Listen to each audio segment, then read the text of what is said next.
परमाणु हथियारों की भयावहता दुनिया ने देख रखी है। 1945 में हमने जापान के नागासाकी और हिरोशिमा शहर पर परमाणु बम की भयावहता देखी है।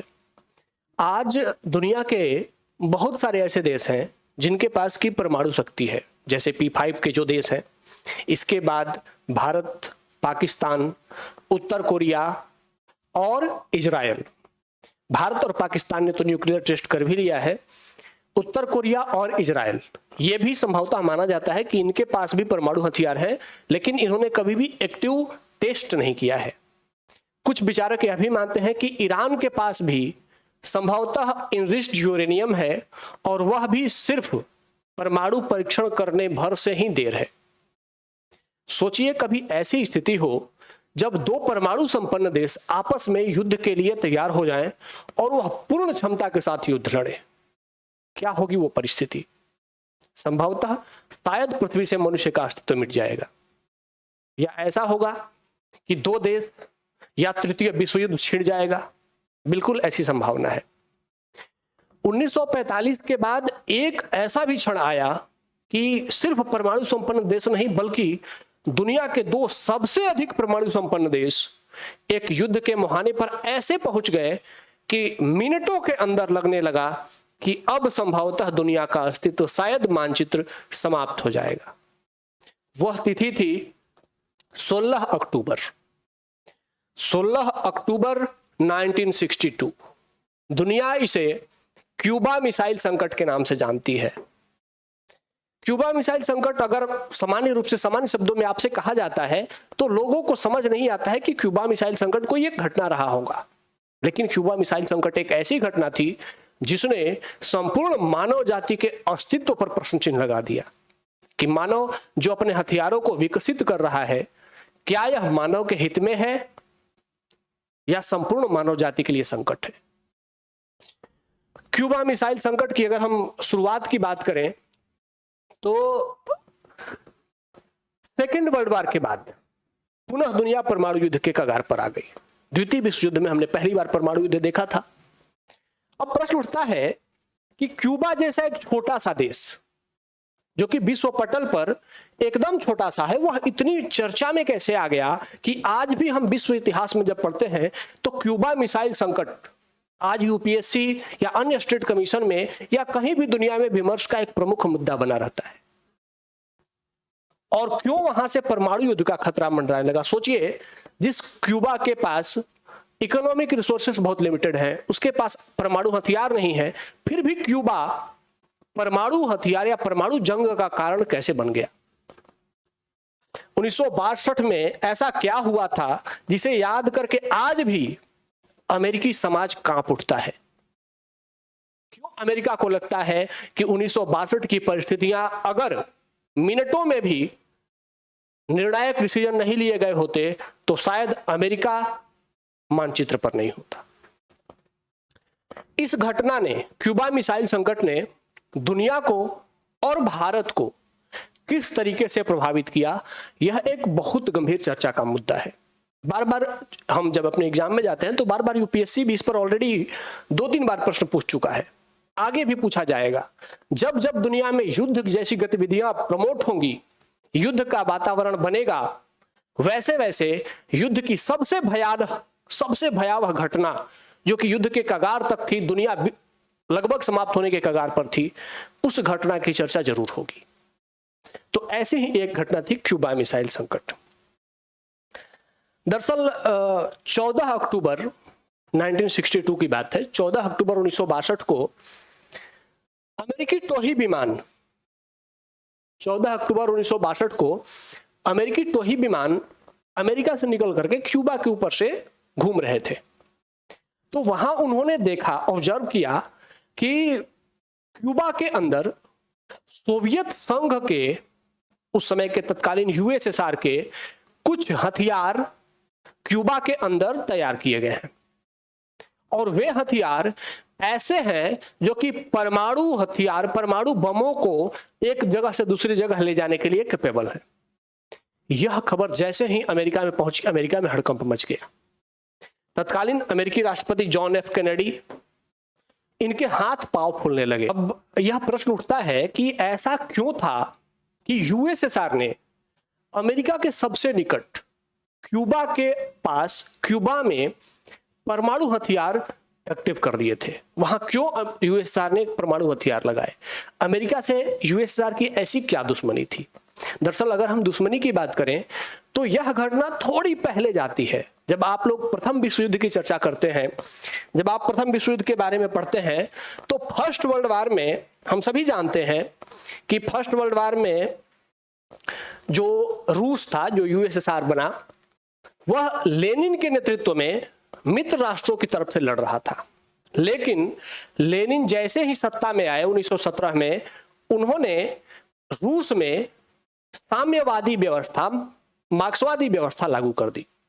और मार्क्सवाद, जबकि जो पश्चिमी विश्व था वह अमेरिका के नेतृत्व में पूंजीवादी विश्व व्यवस्था बनाने के लिए संकल्पित था। ऐसे में अमेरिका को अपने सबसे बड़े वैचारिक प्रतिद्वंदी के रूप में लेनिन के नेतृत्व में यूएसएसआर संगठन दिखने लगा। यहां से ही अमेरिका और यूएसएसआर में वैचारिक दुश्मनी की शुरुआत हो गई।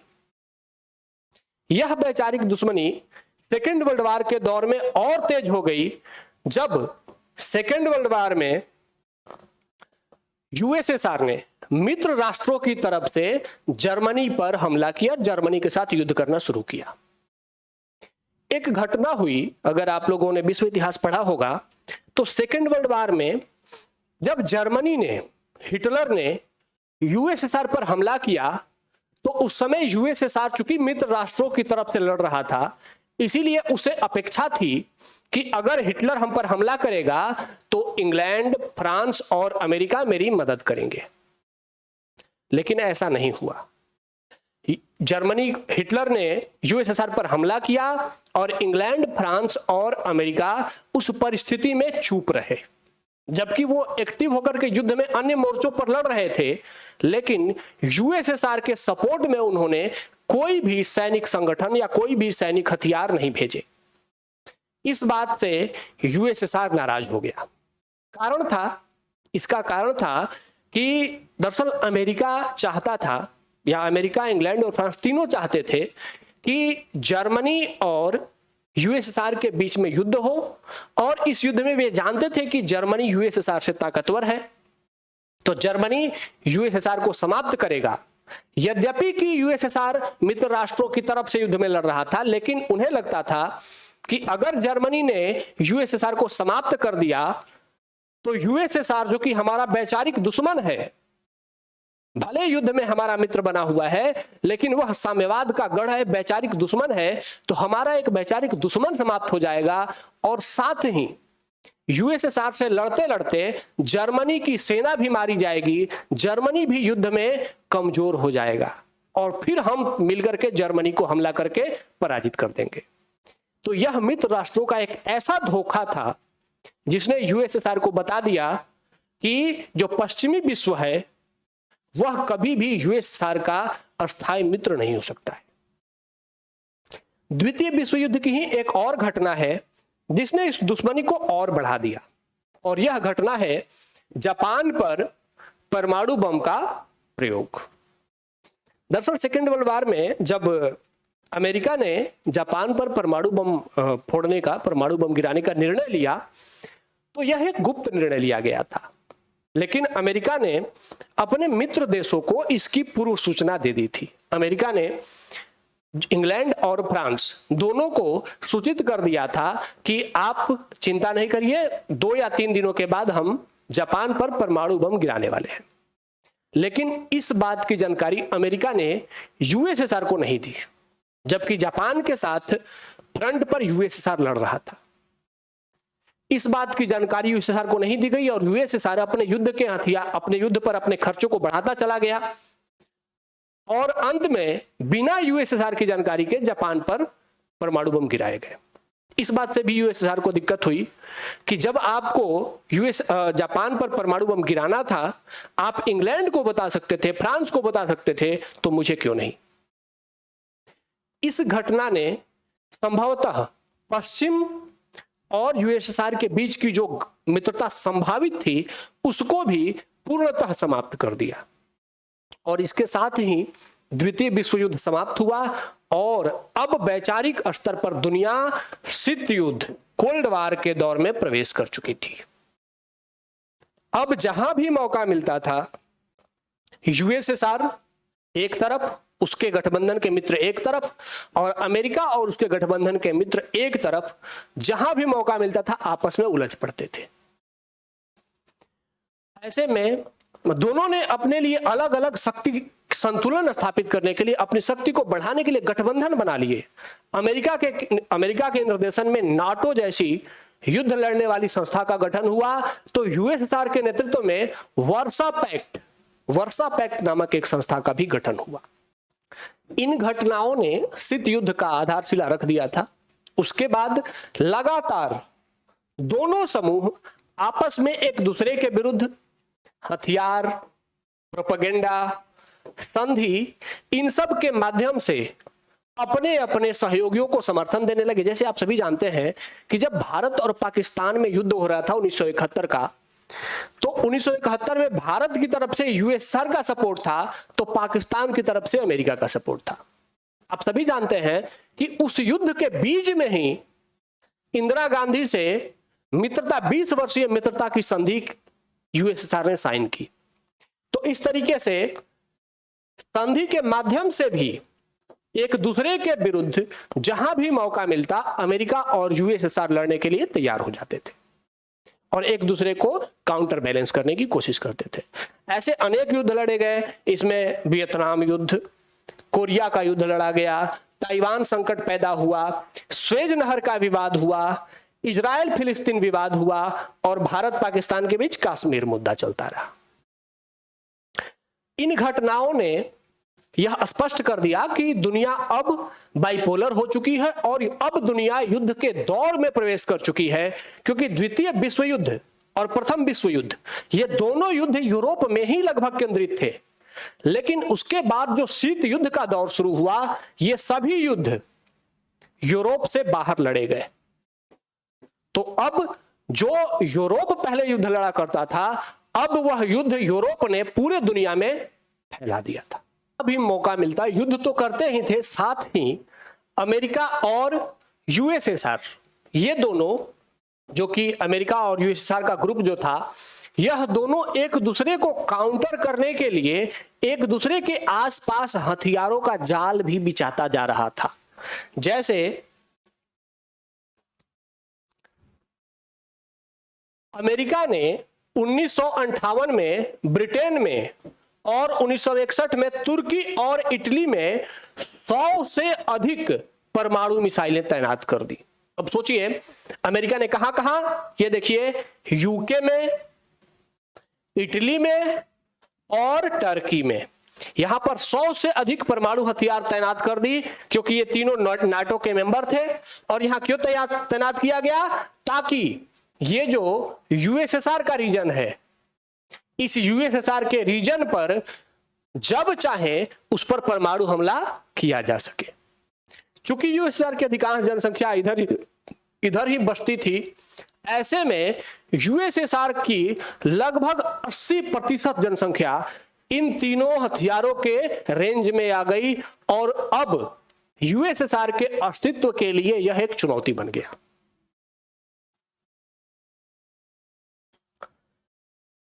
इस चुनौती का जवाब यूएसएसआर ने भी दिया। यूएसएसआर ने भी अब यह खोजना शुरू किया कि हम ऐसे देश की पहचान करें जो अमेरिका का दुश्मन भी हो और अमेरिका के निकट भी हो, ताकि हम भी अमेरिका के निकट परमाणु हथियार स्थापित करके अमेरिका को काउंटर कर सके। उसे जाकर के एक देश मिला, क्यूबा। ये देख रहे हैं आप लोग, क्यूबा का मैप है, एक छोटा सा देश है, अटलांटिक ओशन में एक छोटा सा देश है। यहां से अमेरिका का जो ये फ्लोरिडा तट दिख रहा है, अमेरिका का जो फ्लोरिडा वाला तट है, बहुत पास है, नजदीक है।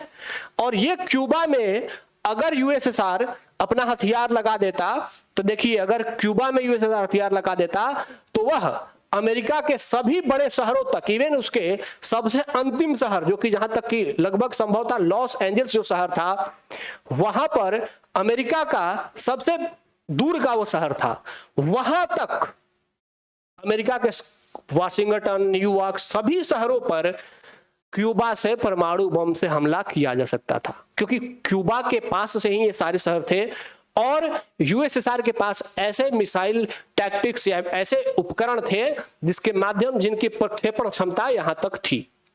तो इस तरीके से क्यूबा एक ऐसा देश मिला जो कि जिसकी अमेरिका से पहले से ही दुश्मनी भी थी, क्योंकि अमेरिका अपने आसपास के देशों के इंटरनल मामले में काफी इंटरफेयर करता था, वहां के रिसोर्सेस का दुरुपयोग करता था और अपने हित के लिए उपयोग करता था। ऐसे में क्यूबा में अमेरिकी समर्थित एक सरकार थी जिसे क्यूबा के विद्रोहियों ने, जिसे आप सभी नाम सुने होंगे फिदेल कास्त्रो ने क्यूबा में विद्रोह करके अमेरिका समर्थित सरकार को हटा दिया और वहां पर यूएसएसआर समर्थित फिदेल कास्त्रो की सरकार बन गई थी।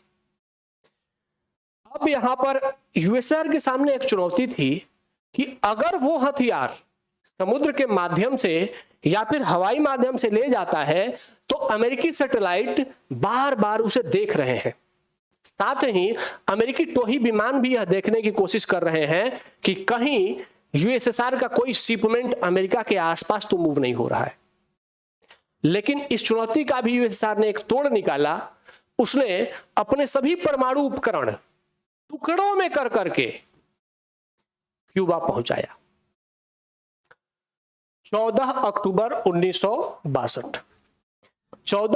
1962 को कुछ अमेरिकी टोही विमान, खोजी विमान क्यूबा के ऊपर से उड़ रहे थे, तो उन्होंने क्यूबा में 928 ऐसी तस्वीरें देखी जिससे क्यूबा में रूसी मिसाइलों के जखीरे को देख करके अमेरिका के होश उड़ गए।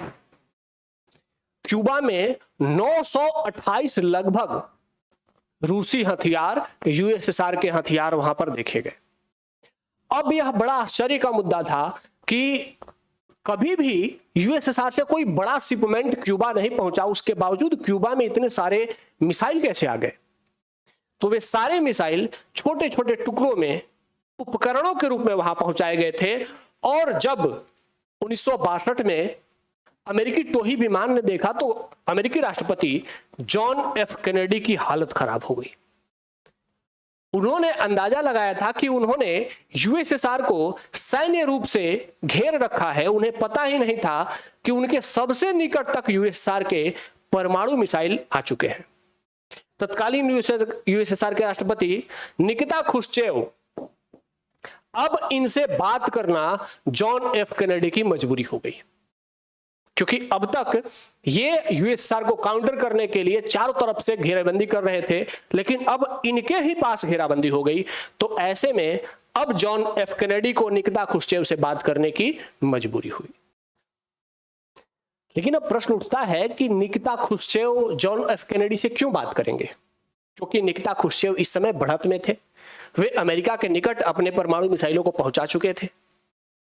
ऐसे में जॉन एफ कैनेडी ने एक निर्णय लिया कि हमें क्यूबा को चारों तरफ से घेरना है और क्यूबा में जल और वायु दोनों तरह से नाकेबंदी करनी है, साथ ही अपने आर्मी को भेज करके क्यूबा में तख्ता पलट करने की चेतावनी देनी है, ताकि यूएसएसआर यह समझ जाए कि अब हमारा वहां से शासन समाप्त होने वाला है, हमारी समर्थित सरकार समाप्त होने वाली है, और तब यूएसएसआर संभवतः बात कर सके। यूएसएसआर को मनाने के लिए जॉन एफ कैनेडी ने प्रयास शुरू कर दिए और इन्होंने आनन फानन में क्यूबा की नौसैनिक नाकाबंदी शुरू कर दी। और मकसद क्या था? मकसद एकमात्र था कि रूसी मिसाइल का रास्ता रोकना और सोवियत संघ को बातचीत की मेज पर लाना। US imposes arms blockage on Cuba.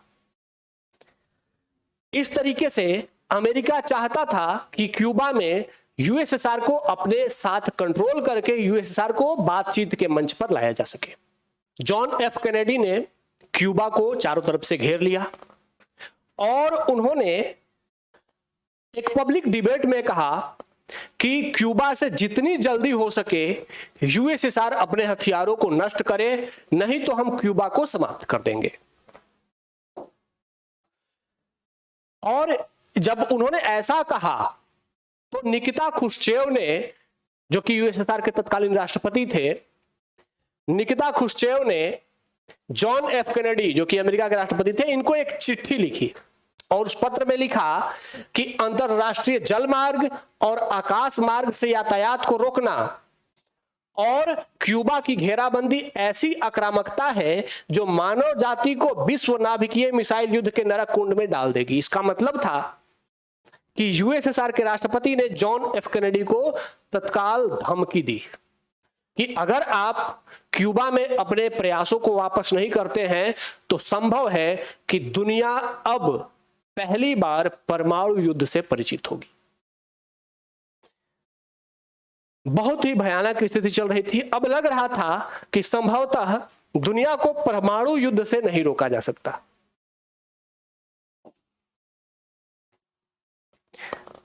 अब ऐसी कुछ और परिस्थितियां होने लगी कि अमेरिका भी अब युद्ध के मैदान में, अमेरिकी न्यूज़पेपर और यूएसएसआर के न्यूज़पेपरों में रोज ऐसी खबरें छपने लगी कि अब युद्ध होने वाला है, अब युद्ध होने वाला है। अगर युद्ध होता तो सोचिए, संभवतः यह तीसरा विश्व युद्ध होता या फिर यह मानव जाति के अस्तित्व का अंत होता, क्योंकि दोनों देशों के पास इतने परमाणु हथियार थे कि अगर उनका उपयोग होता तो संभवतः पृथ्वी तहस नहस हो सकती थी। क्यूबा से यूएसएसआर अमेरिका को नष्ट कर सकता था और अमेरिका भी इटली, यूके और टर्की से परमाणु हथियारों का प्रयोग करके यूएसएसआर को नष्ट कर सकता था। अगर युद्ध होता तो अमेरिका के अलाइज भी यूएसएसआर के हमलों से नहीं बचते और यूएसएसआर के मित्र भी अमेरिकी हमलों से नहीं बचते। संभवतः पूरी दुनिया इस जद में आ चुकी थी। ऐसे में कैनेडी को ऐसा लगा कि अब संभवतः ऐसी स्थिति है कि यूएसएसआर के साथ जिद करने से बेहतर है कि उनके साथ बैठ करके बातचीत किया जाए। दोनों जानते थे, यूएसएसआर भी जानता था और अमेरिका भी जानता था कि आपस में अगर दोनों युद्ध करते हैं तो दोनों का अस्तित्व समाप्त हो जाएगा और दोनों किसी एक दूसरे को पराजित नहीं कर पाएंगे। इसीलिए दोनों बाहर जब भी पब्लिक डिबेट में आते थे, पब्लिक प्लेटफॉर्म पे आते थे, तो बाहर ऐसा भाषण देते थे जैसे लगता था कि अब तो युद्ध होने ही वाला है। जॉन एफ कैनेडी भी आते थे अमेरिका में, तो अमेरिका में वो कभी भी पब्लिक मंच पर आते थे तो लगता था कि अब जॉन एफ कैनेडी हमला करने का आदेश देने वाले हैं। उसी तरीके से जब यूएसएसआर के राष्ट्रपति निकिता खुश्चेव पब्लिक ओपिनियन में आते थे तो वह भी ऐसा ही भाषण देते थे कि लगता था कि अब वो भी मिसाइल हमला के लिए जस्ट आदेश देने वाले हैं। दोनों देश के न्यूज़पेपर में भी यही खबर चलती थी कि आज शाम तक युद्ध हो जाएगी। लेकिन बाहर पब्लिक प्लेटफॉर्म पे दोनों भले ऐसे थे, बाहर का माहौल भले ऐसा था, लेकिन दोनों को इस बात का अंदाजा था कि अगर युद्ध हुआ तो दुनिया समाप्त हो जाएगी। इसीलिए इन दोनों के साथ गुप्त रूप से बैकग्राउंड या कहते हैं बैक इन टेबल पे गुप्त वार्ता भी चल रही थी। यूनाइटेड नेशन के नेतृत्व में कुछ ऐसे मीडिएटर थे जो कि इन दोनों के बीच गुप्त वार्ता करा रहे थे। चूंकि दोनों देश यह समझ चुके थे कि युद्ध समस्या का समाधान नहीं है और इसका इलाज भी यही है कि दोनों देश एक दूसरे के प्रति प्रत्यक्ष आक्रमण की स्थिति से वापस लौटे। इसीलिए सोवियत संघ निकिता खुश्चेव और अमेरिकी जॉन एफ कैनेडी की कैबिनेट के बीच काफी विचार विमर्श के बाद कैनेडी ने भी गुप्त रूप से दक्षिण इटली और तुर्की में सभी मिसाइलों को हटा लेने पर सहमति दे दी। अमेरिका ने भी कहा कि ठीक है, हम यूएसएसआर को जो काउंटर करने के लिए अपने हथियार जो कि यहां पर लगाए हुए हैं 3 क्षेत्रों में, इंग्लैंड में, इटली में और टर्की में, तीनों जगह से हम अपने हथियार वापस ले लेंगे। तो उसके बाद सोवियत संघ ने भी क्यूबा से सभी मिसाइलें हटाने का निर्णय लिया। तो ऐसी स्थिति थी जब दुनिया को लग रहा था कि शायद अब दुनिया पुनः युद्ध के कगार पर खड़ी है। अचानक बैक इन टॉक जिसे आप समझते हैं कि यूएसएसआर कभी यूनाइटेड नेशन कभी सच में बहुत एक्टिव रोल प्ले किया करता था और दुनिया को बड़े बड़े संकटों से बचाने में उसकी भूमिका रही है। और यह ऐसा ही एक संकट था जिसमें कि यूनाइटेड नेशन ने भी एक्टिव भूमिका निभाई। 28 अक्टूबर 1962 को दोनों के बीच में प्रत्यक्ष रूप से टकराव समाप्त हो गया। और यह टकराव समाप्त करने में अमेरिकी राष्ट्रपति जॉन एफ कैनेडी, संयुक्त राष्ट्र के महासचिव ह्यू थांट और सोवियत प्रमुख निकिता खुश्चेव ने आपस में समझौता कर लिया। देखिए, ये दोनों राष्ट्राध्यक्ष हैं, जॉन एफ कैनेडी और निकिता खुश्चेव, दोनों आपस में हाथ मिला रहे हैं। ये यूनाइटेड नेशन के सेक्रेटरी जनरल हैं उस समय के, ह्यू थांट। इन तीनों के प्रयास से फिर इन दोनों देशों के बीच में जंग रोकने का निर्णय लिया गया। लेकिन अब भी प्रश्न था कि क्या ये दोनों मित्र हो जाएंगे? ऐसा नहीं हुआ। इन दोनों ने प्रत्यक्ष रूप से पब्लिक में उस समय आकर के कुछ नहीं बोला और आंतरिक रूप से गुप्त स्तर पर मिलकर के समझौता हो गया कि अब युद्ध नहीं होगा, दोनों अपने हथियारों को हटा लेंगे। लेकिन अब अमेरिकी न्यूज़पेपर से पूरे अमेरिकी समाज में वातावरण बन गया था कि हमें यूएसएसआर से बदला लेना है। यूएसएसआर में ऐसा वातावरण बन गया था कि हमें अमेरिका से बदला लेना है। अब ऐसे में अगर ये राष्ट्रपति पब्लिक में जाकर के बोलते कि हमने युद्ध समाप्त करने का निर्णय लिया है, तो संभवतः ये अपने यहां अपने राष्ट्रपति पद को बचाने में सफल नहीं होते। इसीलिए तत्काल स्तर पर इन दोनों राष्ट्रपतियों ने चुप्पी साध ली और इसके बाद अपने यहां के माहौल को बदलने के लिए इन्होंने मीडिया के स्तर पर काम किया और वहां यह संदेश फैलाना शुरू किया गया कि युद्ध समाधान नहीं है। और यूएसएसआर में संदेश फैलाया गया कि अमेरिका झुक रहा है और अमेरिकी न्यूज़पेपर में यह संदेश फैलाया गया कि यूएसएसआर झुक रहा है और इसीलिए युद्ध अब समाप्त किया जा रहा है। चूंकि यह एक ऐसा दौर था जब वैचारिक स्तर पर युद्ध का माहौल हमेशा बना रहता था। आप सभी जानते हैं कि भारत चीन युद्ध हुआ 1962 में, उसके बाद 65 में भारत पाकिस्तान युद्ध हुआ। इन युद्धों में भी अमेरिकी एक्टिवनेस दिखती थी। दुनिया में उसके आसपास जो भी युद्ध होते थे उसमें अमेरिका और यूएसएसआर आपस में एक दूसरे को काउंटर करते थे। लेकिन किसी भी अन्य युद्ध में अब अमेरिका और यूएसएसआर प्रत्यक्ष रूप से आमने सामने फिर कभी नहीं आए। शीत युद्ध का बड़ा लंबा दौर चला, 1990 तक चला। 1945 से 1990 तक का जो ये लंबा दौर था, इसमें बहुत सारे युद्ध हुए जिसमें कि दोनों देश एक दूसरे को काउंटर करने के लिए दुनिया के दूसरे देश में लड़ रहे थे। लेकिन एकमात्र क्यूबा मिसाइल संकट ही ऐसी क्षण आया जहां पर दोनों देश आमने सामने एक दूसरे से लड़ने के लिए तैयार हो गए थे। सच में बहुत भयानक स्थिति थी। और 20 नवंबर 1962 को यह घोषणा कर दी गई कि अब युद्ध समाप्त किया जाता है और इसके बाद यूरोप में तैनात सभी अमेरिकी मिसाइलों को अमेरिका ने 1963 तक वापस कर लिया और उसी समय यूएसएसआर ने भी क्यूबा से अपने मिसाइलों को वापस ले लिया। सिर्फ इतना ही नहीं किया गया, बल्कि यूनाइटेड नेशन के जो सचिव थे ह्यू थांट, उन्होंने कहा कि मात्र यह समस्या का समाधान नहीं है, क्योंकि दोनों देश परमाणु संपन्न हैं और दोनों देश के पास इतने अधिक परमाणु बम हैं कि अगर वे बाद में भी कभी आपस में युद्ध में उलझते हैं, आज तो इस बार वापस हो गए, रुक गए, लेकिन संभव है आगे युद्ध हो जाए, तो इससे बचने का रास्ता भी ढूंढ लिया जाना चाहिए। और इसीलिए इन दोनों देशों ने आपस में एक हॉटलाइन एग्रीमेंट किया। हॉटलाइन एग्रीमेंट का मतलब था कि मॉस्को और वाशिंगटन डीसी के बीच सीधे संचार संपर्क। इसका मतलब है कि अमेरिकी राष्ट्रपति और यूएसएसआर के राष्ट्रपति के बीच में सीधे टेलीफोन लाइन एक्सचेंज हो गया कि अमेरिकी राष्ट्रपति को जब यूएसएसआर के राष्ट्रपति से बात करनी होगी तो इसके लिए अपॉइंटमेंट लेने की जरूरत नहीं होगी, सीधे वो फोन करेंगे और यूएसएसआर के राष्ट्रपति फोन उठाएंगे। और यूएसएसआर के राष्ट्रपति को अगर अमेरिकी राष्ट्रपति से बात करना होगा तो वो सीधे फोन करेंगे और अमेरिकी राष्ट्रपति फोन उठाएंगे। इस तरीके से इस हॉटलाइन एग्रीमेंट को इसलिए किया गया ताकि अगर आगे भविष्य में कभी भी परिस्थितियां खराब होती हैं तो ये दोनों राष्ट्रपति ऑन टाइम आपस में बात करके दोनों देश के राष्ट्रपति समस्या का समाधान ढूंढ सके। हालांकि इसके बाद भी वैचारिक स्तर पर दोनों देशों के बीच जंग जारी रहा, लेकिन ऐसी परिस्थिति फिर दुनिया ने कभी नहीं देखी कि दुनिया नष्ट होने के कगार पर पहुंच गई। तो क्यूबा मिसाइल संकट इतनी भयानक और इतनी भयावह स्थिति थी जिससे कि निपटने में दोनों देश के राष्ट्राध्यक्षों ने एक सटीक और सही मौके पर सही निर्णय लिया, वरन आज दुनिया का जो नक्शा है वह संभवतः कुछ बदला बदला होता।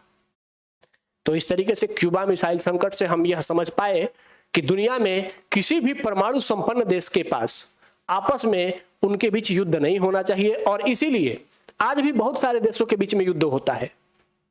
आज भी हम रूस और यूक्रेन के बीच युद्ध देख रहे हैं, इजराइल और फिलिस्तीन के बीच युद्ध देख रहे हैं, लेकिन कभी भी उसके बाद दो परमाणु संपन्न देशों के बीच जब भी युद्ध हुआ, पूरी दुनिया की शक्तियां मिलकर के एक साथ युद्ध को तत्काल रोकने का दबाव बनाने लगी। और इसीलिए भारत पाकिस्तान के बीच भी 1998 के बाद, कारगिल युद्ध के बाद कोई वैसा 1999 कारगिल युद्ध के बाद कोई ऐसा युद्ध नहीं हुआ, और कारगिल युद्ध भी फुल फ्लेज वार नहीं था, क्योंकि उसके बाद दुनिया के हर देशों को यह समझ में आ गया कि परमाणु युद्ध नहीं होना चाहिए। इसीलिए आज दुनिया परमाणु युद्ध से बची हुई है और संभव है कि मानव अस्तित्व बचा रहे। हम उम्मीद कर सकते हैं कि कभी भी परमाणु शक्ति संपन्न राष्ट्रों के बीच में युद्ध नहीं होगा। यही उम्मीद के साथ मिलते हैं अगले क्लास में, तब तक के लिए धन्यवाद। जय हिंद।